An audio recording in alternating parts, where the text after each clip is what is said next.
So hello guys, कैसे हो आप सब। I hope you all are doing great. तो चलिए स्टोरी स्टार्ट करते हैं। इस एपिसोड की स्टार्टिंग ओसाका 1938 से होती है। तो अब नोआ स्कूल जाने लगा है और वो अपने फ्रेंड को फाइट बैक करने के लिए बोल रहा था, क्योंकि कुछ जापानीज बच्चे उसके फ्रेंड को बुली करते थे क्योंकि वो एक कोरियन है। तभी साक नोआ को पिक करने आ जाता है। तो नोआ जाते हुए अपने फ्रेंड को कहता है कि आज मेरे घर पार्टी है। देन नोआ भागते हुए अपने फादर के पास चला जाता है। तभी जापानीज बच्चे नोआ के फ्रेंड को धक्का मारकर गिरा देते हैं और उसका चश्मा भी तोड़ देते हैं। रास्ते में साक नोआ को समझाता है कि आज की सेलिब्रेशन सिर्फ तुम्हारे छोटे भाई के लिए नहीं है। तुम्हें तो पता ही है कि हमारे पहले बेबीज अपने फर्स्ट बर्थडे से पहले ही मर गए, तो आज की सेलिब्रेशन हम सबके लिए है। पर नोआ को ये अच्छा नहीं लगता, तो इसाक उसे जैसे जैसे समझाता है और फाइनली नोआ खुश हो जाता है। नेक्स्ट सीन में सब एक साथ नोआ के छोटे भाई मुजासु का बर्थडे सेलिब्रेट करते हैं। देन वो अपना फेट वाला ट्रेडिशन फॉलो करते हैं जिसमें बेबी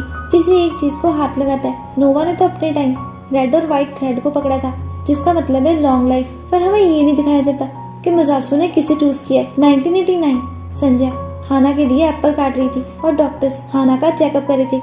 बाहर आकर डॉक्टर एत्सुको और मुजासु को बताते हैं कि अब हाना के पास ज्यादा टाइम नहीं बचा। एत्सुको डॉक्टर से पूछती है कि क्या हाना को बहुत दर्द हो रहा है, क्योंकि वो हमें ये कभी नहीं बताएगी। डॉक्टर कहते हैं कि हाँ, वो बहुत ही दर्द में। तो एत्सुको रोते हुए वहाँ से चली जाती है। 1938 नोआ भागता हुआ स्कूल से घर वापस आता है और संजय से कहता है कि मैंने फादर का बहुत ही इंतजार किया पर वो मुझे लेने ही नहीं आए। तो संजय और नोआ इसाक को ढूंढने चर्च जाते हैं, जहाँ पर पुलिस चर्च की तलाशी ले रहे थे। एक ओल्ड आदमी संजय को बताते हैं कि पुलिस ने इसाक को अरेस्ट कर लिया है और हमें यही बताया है कि उसने बहुत बड़ा क्राइम किया है और पुलिस लोकल स्टेशन पर इसाक से पूछताछ करी है। ओल्ड मैन संजय को ये भी बताते हैं कि शायद किसी ने इसाक को फंसाया है, तो तुम्हें केयरफुल रहना होगा। संजय नोआ को योसेफ को पुलिस स्टेशन लाने को बोलती है, तो नोआ योसेफ को ढूंढने चला जाता है। नेक्स्ट सीन में नोआ योसेफ के पास आकर उसे बताता है कि पुलिस ने पापा को अरेस्ट कर लिया है और वो पुलिस स्टेशन पर है। योसेफ कहता है कि तुम वेट करो, मैं अपने बॉस से बात करके आता हूँ। योसेफ का बॉस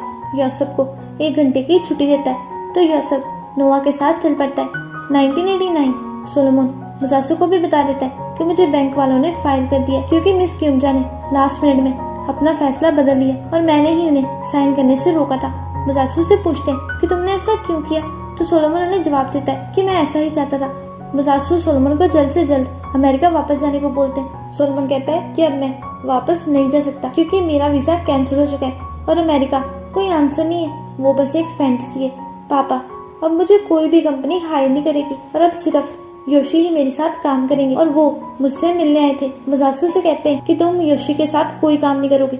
सोलोमन उन्हें बताता है कि योशी पचिंको पार्लर्स खोलना चाहते हैं। मुझे पता है कि उस योशी ने तुमसे क्या कहा होगा कि ये एक लीगल काम है। मुझे ये इसलिए पता है क्योंकि उसके ग्रैंडपा ने भी मुझसे यही सेम बातें की थी। मुझे भी तुम्हारी तरह सब कुछ चाहिए था और वो भी जल्दी जल्दी, पर तुम्हारी मदर और ग्रैंड मदर की हेल्प से मैं इन सब कामों से बच गया। और ये सेम ब्लड है, ग्रैंडफादर का ब्लड ही ग्रैंडसन की रगों में दौड़ता है और मैं तुम्हें ऐसा करने नहीं दूंगा। पर सोलोमन अपने फादर की एक बात नहीं सुनता। 1938 योसेफ पुलिस से जापानीज में बात कर रहा था और संजय को जापानीज समझ नहीं आती, तो नोआ अपनी मॉम को कोरियन में सब समझा रहा था। संजय को वहाँ एक लेडी दिखती है। बाहर आकर योसेफ उनसे कहता है कि मैं ये सारी बातें जाकर अपने बॉस को बताता हूँ और मेरा भाई एक रात भी इस जेल में नहीं बिताएगा। और वो नोआ से भी प्रॉमिस करता है कि मैं तुम्हारे पापा को घर वापस जरूर लाऊंगा। देन संजय उस लेडी से कुछ सवाल पूछती है और ये लेडी उसे बताती है कि मेरे ब्रदर इन लॉ को 3 मंथ्स पहले अरेस्ट किया गया था। जैसे ही इस लेडी को ये पता चलता है कि संजय पेस्टर इसाक की वाइफ है, तो वो उसे बात करने उसे कहीं और ले जाती है। देन ये लेडी संजय को बताती है कि पहले मेरे ब्रदर इन लॉ को इसाक पर शक था, पर फिर इसाक के वर्ड्स ने सबका दिल जीत लिया। इसाक ने सबको हिम्मत दी और सबको एक साथ जोड़ने की कोशिश की, स्पेशली उन वर्कर्स को जो फैक्ट्रीज में काम करते हैं। और चलो अब हम हासीगावा के पास चलते हैं, पर संजय हासीगावा को नहीं जानती। दूसरी तरफ योसेफ अपने बॉस को सारी बात बता रहा था, पर ये एक पॉलिटिकल क्राइम है, तो बॉस उसकी हेल्प करने से मना कर देता है और उल्टा योसेफ पर ही शक करने लगता है और देन वो योसेफ को जॉब से निकाल देता है। 1989 सोलोमन हाना के साथ था जिसकी तबीयत दिन ब दिन खराब होती जा रही है। हाना कहती है कि मैं चाहती हूँ कि तुम मेरे लिए कुछ करो, मैं चाहती हूँ कि मेरे जाने के बाद तुम मेरी मॉम का ध्यान रखो। सोलोमन हाना से पूछता है कि क्या तुम्हें डर लग रहा है। हाना कहती है कि हाँ, क्योंकि मैंने कभी नहीं सोचा था कि ये सब ऐसे खत्म होगा इस हॉस्पिटल रूम में। हवाई में मरना कितना अच्छा होता ना, पर डेथ तो डेथ थी और उन अमेरिकन ने तुम्हें पागल बनाया। सोलोमन, अब तुम खुद के लिए सॉरी फील करना बंद करो। Enough now. तुम्हें जो भी अपॉर्चुनिटी मिलती है तुम उसे ग्रैब कर लो। उन पर कोई दया मत करना, क्योंकि उन्होंने हम पर कभी दया नहीं की। प्लीज ये मेरे लिए करो। 1938 नोवा अपनी मॉम को उस लेडी के साथ साथ हाशिगावा के घर ले जाता है। हाशिगावा काफी टाइम से छुपे हुए हैं, जब से पुलिस ने लोगों को अरेस्ट करना स्टार्ट किया है। यहाँ पर भी सब जापानीज में बात करते हैं, जो संजय को उनकी बातें समझ नहीं आती। पर संजय के पास उसका लिटिल ट्रांसलेटर है ना, जो उससे सारी बातें कोरियन में ट्रांसलेट करके बताता है। हाशिगावा एक प्रोफेसर है और एक कम्युनिस्ट भी। हाशिगावा और इसाक दूसरी कंट्रीज के सारे वर्कर्स को एक साथ लाना चाहते थे, ताकि वो पीस और फेयर वेजेस के लिए फाइट कर सके। मतलब एक तरह से ये दोनों एम्परर के खिलाफ काम कर रहे थे, और इसाक ने ये सब अपनी फैमिली के लिए किया। हाशिगावा ने बताते हैं कि इसाक अब कभी भी घर वापस नहीं आएगा, क्योंकि किसी ने उसके साथ धोखा किया है। तभी यहाँ पुलिस आ जाती है और वो हाशिगावा को अरेस्ट कर लेते हैं। 1989 सोलोमन योशी से मिलने आता है और उनसे कहता है कि मैं यहाँ पचिंको के बारे में बात नहीं करने आया। और देन वो योशी को कोल्टन होटल्स के बारे में बताता है, जिसकी कंस्ट्रक्शन के लिए ही शिफरी बैंक मिस क्यूमजा की लैंड खरीदने वाला था। इस प्रोजेक्ट में ऑलरेडी 10 बिलियन येन डूब चुके हैं, और अब तो मिस क्यूमजा ने भी अपनी लैंड बेचने से मना कर दिया। तो जो भी आदमी मिस क्यूमजा से उनकी लैंड खरीद लेगा वो कंपनी से कुछ भी मांग सकता है। और मिस क्यूमजा मुझे अपनी लैंड नहीं बेचेगी, और आपके पास तो अपने तरीके है ना, तो आप मिस क्यूमजा से उनकी लैंड खरीद लीजिए और ऑफर वाला काम मैं संभाल लूंगा।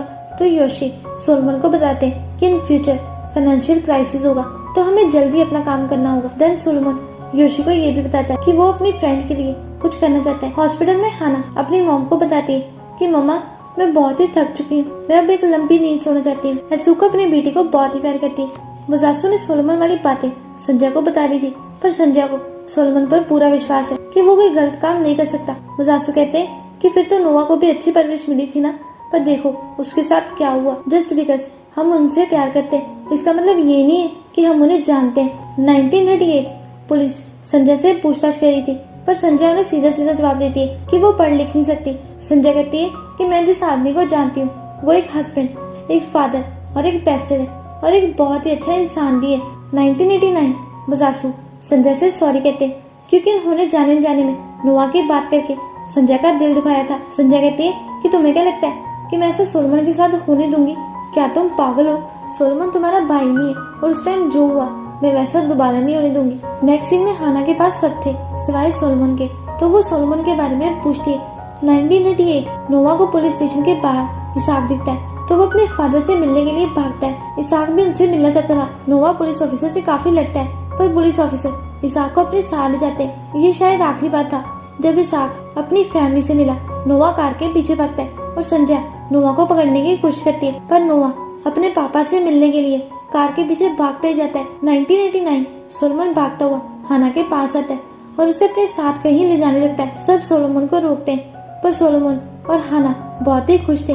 देन सब रूफ टॉप पर पहुंचते हैं और सोलोमन हाना को हवाई जैसा फील करवाता है। 1938 संजय और नोवा इसाक से हमेशा के लिए अलग हो जाते हैं, और इस तरफ एत्सुको अपनी बेटी को स्वीट ड्रीम्स बोलती है और हाना अपनी आंखें बंद कर लेती है। सोलोमन और बाकी सब बहुत ही रोते हैं, पर हाना अपनी आखिरी मोमेंट्स में सबसे ज्यादा खुश थी। 1938 संजय और नोवा घर पर थे और नोवा सो रहा था, पर संजय को नींद नहीं आ रही थी, तो वो अपनी मदर का दिया सामान निकालती है और फिर बाहर जाने लगती है। पर तभी नोवा उठ जाता है। संजय कहती है कि अब से मैं सब संभाल लूंगी, तो तुम चिंता मत करना।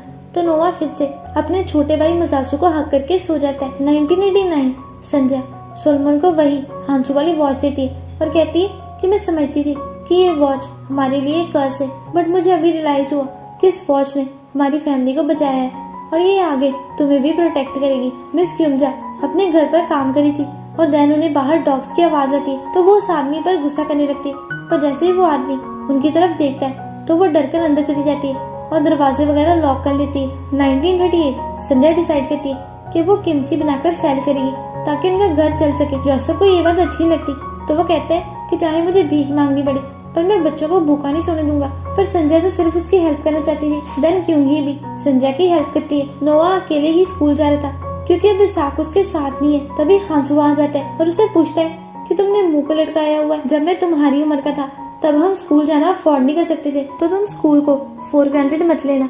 नोवा उनसे पूछता है कि आप कौन हो। हांसू कहता है कि तुम इस रास्ते से ही क्यों जाते हो, स्कूल जाने का तो एक शॉर्टकट भी है ना। नोवा से पूछता है कि आपको कैसे पता कि मेरा स्कूल कहाँ है। हांसू कहता है कि मुझे सब कुछ पता है और इससे ही मुझे प्रोटेक्शन मिलती है। नोवा से बताता है कि मेरे फादर इसी रास्ते से जाते थे। इसी रास्ते पर एक ओल्ड वुमन रहती है जिसके पास पियानो है और वो हर सुबह पियानो बजाती है। तो मेरे फादर को म्यूजिक सुनना बहुत ही पसंद है। तो हांसू नोवा से कांतो अर्थक्वेक के बारे में पूछता है। नोवा कहता है कि मुझे नहीं पता। तो हांसू से बताता है कि वो अर्थक्वेक बहुत ही बड़ा था और उसने हमारे वर्ल्ड को स्प्लिट कर दिया और इसी अर्थक्वेक में मैंने अपने फादर को खोया था। नोवा से पूछता है कि आपको कैसे पता कि मेरे फादर अब हमारे साथ नहीं रहते। बट फिर नोवा खुद ही इसका आंसर दे देता है। हांसू इसकी बातों से बहुत ही खुश होता है। देन उसे समझाता है कि सिर्फ सरवाइव करने काफी नहीं है, क्योंकि कॉकरोचेस भी सरवाइव करते हैं। तुम्हें सबसे अच्छा बनना है, सिर्फ कोरियन लोगों से नहीं, जापानीज लोगों से भी। इतने परफेक्ट बन जाओ कि लोग तुम्हें इनकार न कर पाए और कोई गलती मत करना। सब लोग तुम्हें आगे बढ़ता दे तुमसे नफरत करेंगे, बट उनके पास तुम्हारी रिस्पेक्ट करने के अलावा कोई चॉइस नहीं बचेगी। और कभी पीछे मुड़कर मत देखना, हमेशा आगे बढ़ना। देन हांसू नोवा को अपनी वही वाली वॉच दे देता है और उसे स्कूल जाने को कहता है और ये भी कहता है कि कल से तुम शॉर्टकट वाला रास्ता लेना और एक मूर्ख की तरह अपनी जिंदगी मत जीना।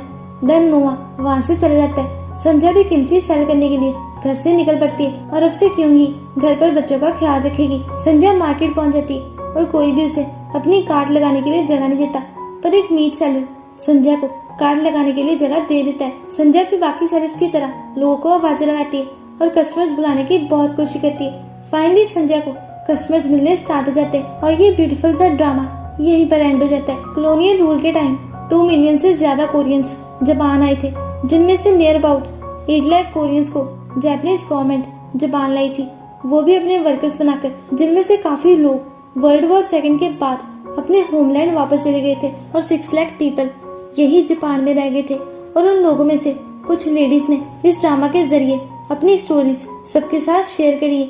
इन लेडीज ने हमें बताया है कि वो कैसे 11-12 साल की उम्र में ही जापान में आ गई थी और उस टाइम उनके पास खाने को भी ज्यादा कुछ नहीं होता था। इन सब ने इतना बुरा टाइम देखा है कि वो आज भी उस टाइम को याद नहीं करना चाहती। अब तो सारी लेडीज 90+ है, पर इतनी मुश्किलों के बाद भी इनके चेहरे पर स्माइल अभी भी बरकरार है।